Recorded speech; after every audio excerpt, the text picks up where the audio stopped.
College जाना होता है। तुझे रोज टाइम से खाना बनाना चाहिए ना, लेकिन तूने बनाया क्यों नहीं खाना? तो वो मम्मी जी, वो खाना बन गया, लगभग थोड़ा सा बचा है। थोड़ा सा बचा है मतलब कि तूने खाना नहीं बनाया, मतलब आज तेरी नथ फिर से भूखी जाएगी कॉलेज। अरे तुझे शर्म नहीं आती क्या? करती क्या है पूरे दिन इस घर में? कोई काम तो नहीं है, सिर्फ खाना बनाने का काम है, वो भी तुझसे समय से नहीं किया जाता। मम्मी जी, दीदी का कॉलेज 8 बजे का है, वो 8 बजे जाएगी। मम्मी जी अभी तो सिर्फ 6:30 बजे, मैं खाना भी बस थोड़ी देर में बना दूंगी। बना दूंगी का क्या मतलब होता है? तेरी जैसी लापरवाह औरत मैंने जिंदगी में नहीं देखी है। अरे बिना माँ की बेटी को मैं लेकर आई ये सोच करके कि चलो अच्छे लक्षण होंगे इसके अंदर, कुछ सीखी भी होगी, कोई शादी भी नहीं करता बिना माँ की बेटी के इसे। लेकिन तू तो ऐसे निकली नालायक। पर मैंने भी क्या सोचा, मेरे बेटे के लिए ऐसे एक से बढ़कर एक रिश्ते आ रहे थे, पर मैंने तुझे पसंद किया, तुझ पर दया खा के कि चलो इसकी माँ नहीं है तो कोई बात नहीं, अपने घर पे अच्छे से रहेगी। लेकिन तू तो बस वही है। अरे मैंने ये क्यों नहीं सोचा कि अरे लक्षण देने वाली माँ ही तो होती है। अब तेरी माँ ही नहीं है तो तुझे सिखाएगी कौन? मम्मी जी, दीदी को तो 8 बजे जाना होता है ना कॉलेज, अभी तो 6:30 बजे। मम्मी जी 8 बजे से तो पहले ही खाना बना दूंगी मैं। अरे तुझे जानती नहीं हो क्या मैं? तुझे खाना बना दूंगी का क्या मतलब होता है? तुझे खाना बना देना चाहिए था, लेकिन नहीं, एक काम है इस घर के अंदर, वो भी तुझसे ढंग से नहीं होता। क्या सोच करके मैंने तुझसे शादी करवाई है मेरे बेटे की? मेरी तो किस्मत ही खराब हो गई है। अरे तेरी माँ को खत्म हुए हुए 4-5 साल ही तो हुए, लेकिन इससे पहले क्या उसने है ना काम नहीं सिखाया था क्या तुझे? मैं भी ये नहीं देखा कि कैसी माँ थी तेरी, पूछताछ करती तो पता चल जाता वो भी काम करती थी या नहीं करती थी। ऐसे ही उठा के लिए ही मैं तुझको। मम्मी जी आपको मुझे जो भी कहना है कह लीजिए, पर मेरी माँ के लिए कुछ भी मत कहिए। मम्मी जी मेरी माँ बहुत अच्छी थी और उन्हें सब काम करने आते थे। मम्मी जी आपने मेरी माँ को कभी देखा भी नहीं है, उन्हें जाना भी नहीं, आप उन्हें कैसे कुछ भी कह सकती हैं फिर? प्लीज मम्मी जी मेरी मम्मी के लिए कुछ भी मत कहिए ना। बस करे माँ, माँ कितना सुनाएंगी, कितना डांटेंगी भाभी को? कोई बात नहीं माँ, उनसे खाना नहीं बना तो मैं पैसे ले जाऊंगी। और देखिए माँ आप कितना डांट चुकी हैं कि वो रोने ही लग गई हैं। भाभी आप जाइए, खाना बनाइए आप। माँ आप जानती हैं ना कि ये इसी तरीके से काम चोर है। अरे माँ रोज रोज आप इनको देख रही हो, फिर भी आप इनके मुंह लग रही हो। जाने दो माँ, अपना दिमाग खराब क्यों कर रही हो? माँ तुम तो मुझे बस थोड़े से पैसे दे दो कैंटीन के लिए, मैं ना वहीं से खा लूंगी। अरे मेरी गुड़िया सारे पैसे तेरे ही है, अलमारी की चाबी वहीं तो पड़ी होती है। तू एक काम किया कर ना, जब भी तुझे पैसे चाहिए हो तो निकाल लिया कर। तुझे कौन सी मनाही है, जितने पैसे चाहिए निकाल लिया कर तू। ठीक है माँ, चलो माँ मैं तैयार हो जाती हूँ जाने के लिए कॉलेज। हाँ बेटा ठीक है। बहू जी। माँ जी। बहू तेरी तो शक्ल ही अपशगुनी है। अरे तेरा मुंह हमेशा लटका क्यों रहता है? अरे ऐसा भी क्या अत्याचार कर रहे हैं हम तेरे पे, जो तू हमेशा मुंह लटकाए रहती है, रोती रहती है? अरे कल मुही शादी से पहले तो खुद की माँ को खा गई, अब इस मनहूसियत को फैला के क्या मेरे परिवार को भी खाना चाहती है क्या? माँ जी आप ऐसा क्यों कह रही है? मैंने ऐसा क्या कर दिया? चुप कर। मैंने ऐसा क्या कर दिया?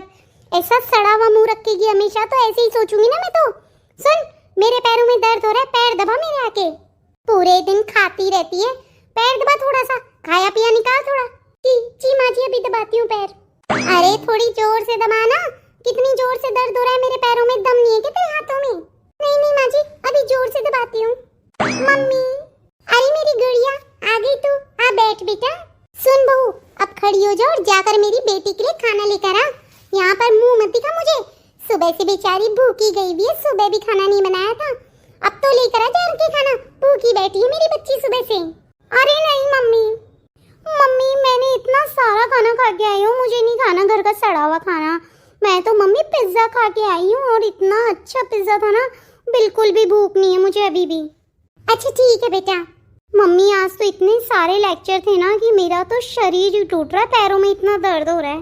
बहू इधर आ, मेरे पैर छोड़ और मेरी बेटी के पैर दबा तू। जी मम्मी जी। भाभी थोड़े अच्छे से मालिश करना, बहुत दर्द हो रहा है मेरे पैरों में। हाँ जा अंदर से तेल गरम कर ला थोड़ा सा और फिर तेल लगा करके मालिश कर देना इसके। नहीं भाभी तेल लगा के नहीं, मेरा सूट खराब हो जाएगा, आप क्रीम से मालिश कर दो मेरे। हाँ ठीक है क्रीम से कर दे मालिश इसके।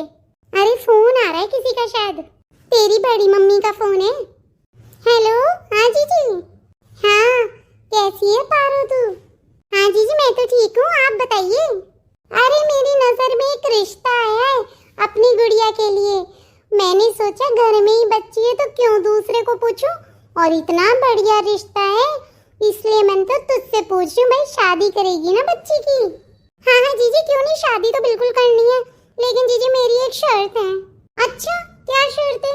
जीजी देखो, मेरी बेटी को मैंने बहुत प्यार से ना पाला है, उसे कोई काम वाम नहीं आता। मेरी बेटी का परिवार ऐसा होना चाहिए कि नौकर चाकर करो, उसे कोई भी काम ना करना पड़े, आखिरकार इतनी पढ़ी लिखी है। अरे पारो, ये क्या बात हुई? भाई थोड़ा बहुत तो काम हर लड़की को आना चाहिए ना। अब तेरी बहू भी तो कितनी पढ़ी लिखी है, लेकिन वो भी तो करती है सारे घर के काम।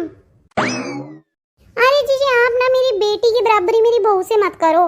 कहाँ मेरी बहू गंवार बीए करी हुई और मेरी बेटी डॉक्टरी की पढ़ाई कर रही है, डॉक्टर बनेगी डॉक्टर। हाँ हाँ पारो, लेकिन फिर भी थोड़ा बहुत तो काम आना ही चाहिए ना। अब देखो जीजी, मैं तो साफ शब्दों में बता दूं, मैंने मेरी बेटी को बिल्कुल पलकों पे बिछा के रखा है, इससे आज तक कोई काम नहीं करवाया। मेरी बेटी को ननद और सास के झंझट चाहिए ही नहीं, और इकलौता बेटा हो नौकर चाकर हो ऐसा ही घर देखिएगा।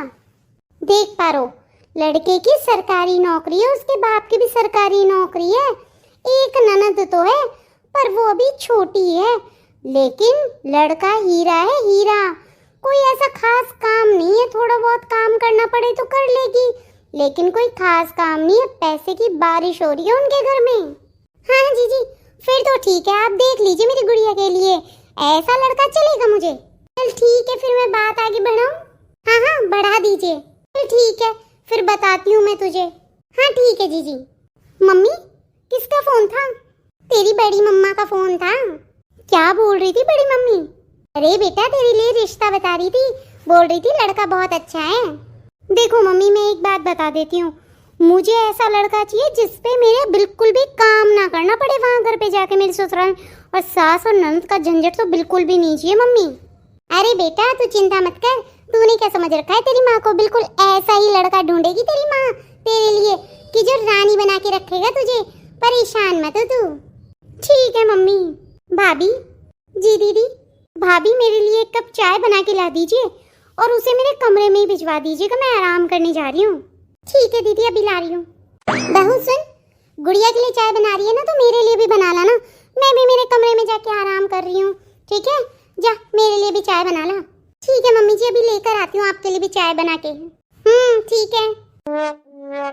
खुद की बेटी के लिए लड़का ढूंढ रही है तो ऐसा कि बेटी रानियों की तरह राज करे, उसकी सास और ननद ना हो, और खुद मुझ पे इतना अत्याचार कर रही है, मुझे नौकरानी बना के रख रखा है। ऐसा क्यों होता है कि बिना माँ की बेटी को अच्छा ससुराल मिलता ही नहीं है, उसकी कहीं कदर ही नहीं होती। शायद इसलिए कि माँ के बिना ऐसा सोचा जाता है कि उस बेटी के लिए बोलने वाला ही कौन है।